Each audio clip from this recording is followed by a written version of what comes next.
10 ലക്ഷം രൂപ അനീഷിന് കൊണ്ടു കൊടുത്തപ്പോൾ അതിനെ എതിർത്ത ആളാണ് രഞ്ജിത്ത് കുമാർ. അത് നിങ്ങൾക്ക് അതിനോട് യോജിപ്പുണ്ടോ? രഞ്ജിത്ത് കുമാറിനും കൊടുക്കണോ 10 ലക്ഷം രൂപ? രഞ്ജിത്ത് കുമാർ എന്ന് പറഞ്ഞു കഴിഞ്ഞാൽ ബിഗ് ബോസിൽ നിന്ന് പുറത്ത് വന്നത് ഒരു പെൺകുട്ടിയുടെ കണ്ണിൽ ഈ പച്ചമുളക് പൊട്ടിച്ചിട്ട് തേച്ചിട്ടാണ്, കന്മഷി എഴുതണ പോലെ എഴുതി. എന്നിട്ട് വളരെ മോശമായുള്ള രീതിയിലാണ് രഞ്ജിത്ത് കുമാർ ബിഗ് ബോസ് ഹൗസിൽ നിന്ന് പുറത്ത് വരുന്നത് കൊറോണ കാലത്ത്.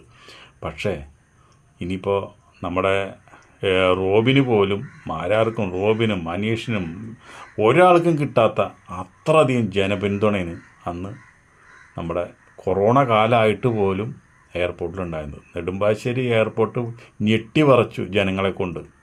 പോലീസ് ലാത്തി ചാർജ് വീശേണ്ട രീതിയിൽ വന്നു. അവിടെ വന്നുള്ള എല്ലാവരുടെ പേരിലും കേസെടുത്തു, നമ്മുടെ രഞ്ജിത്ത് കുമാറിൻ്റെ പേരിലും കേസെടുത്തു. അപ്പോൾ ബിഗ് ബോസിൽ എന്ത് തെണ്ടിത്തരം കാണിച്ചാലും അത് പുറത്ത് വരുമ്പോൾ ജനങ്ങൾക്ക് അവർ ഒരുപാട് ഇഷ്ടമാണ്. അതെന്താ കാരണം നമുക്ക് മനസ്സിലാവുന്നില്ല. അതുപോലെ തന്നെ ബിഗ് ബോസിൽ നിന്ന് പുറത്ത് വരുന്നവരെ ഗൾഫുകാരിങ്ങനെ മാറോട് അണച്ചു പിടിച്ച് അവർ ഗൾഫിലേക്ക് കൊണ്ടുപോയിട്ട് എന്തെല്ലാം സമ്മാനങ്ങളാണ് കൊടുക്കുന്നത്. പക്ഷേ ഇപ്പോൾ അതൊക്കെ കുറഞ്ഞു. ഇപ്പോൾ ബിഗ് ബോസിൽ നിന്ന് ഇറങ്ങി കഴിഞ്ഞാൽ ഇപ്പോൾ ഗൾഫിലേക്കുള്ള യാത്രയൊക്കെ വളരെയധികം കുറഞ്ഞു. ഇപ്പോൾ അതുപോലെ തന്നെ ഇപ്പോൾ അനുമോൾ ഗൾഫിൽ പോയിട്ടുണ്ട്, വലിയ പ്രോഗ്രാമുകളൊക്കെ പറഞ്ഞിട്ടാണ് പോയത്. പക്ഷേ അവിടെ പരിപാടികൾ കാണാനായിട്ട്, അനുമോളെ കാണാനും പരിപാടി കേൾക്കാനും മറ്റുള്ള കാര്യങ്ങൾക്കൊന്നും ആളില്ലാത്തൊരു സ്ഥിതി.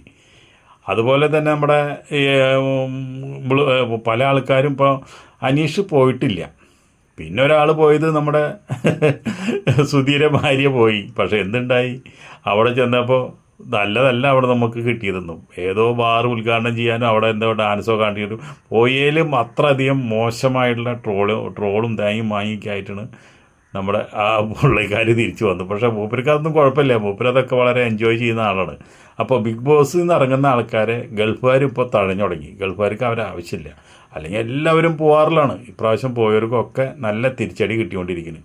അപ്പോൾ ബിഗ് ബോസിൽ നിന്ന് എന്തെങ്കിലും തെണ്ടിത്തരം കാണിച്ച് ഇറങ്ങി കഴിഞ്ഞാൽ ഇത്രയധികം ജനപിന്തുണ കിട്ടുന്നത് എന്താണെന്നുള്ളത് എനിക്കിപ്പോഴും മനസ്സിലായില്ല. നിങ്ങൾക്ക് എന്തെങ്കിലും മനസ്സിലായെങ്കിൽ നിങ്ങളൊന്ന് കമൻറ്റ് ചെയ്യുക. അല്ലാണ്ട് നമ്മളെന്താ പറയുക അപ്പോൾ അത്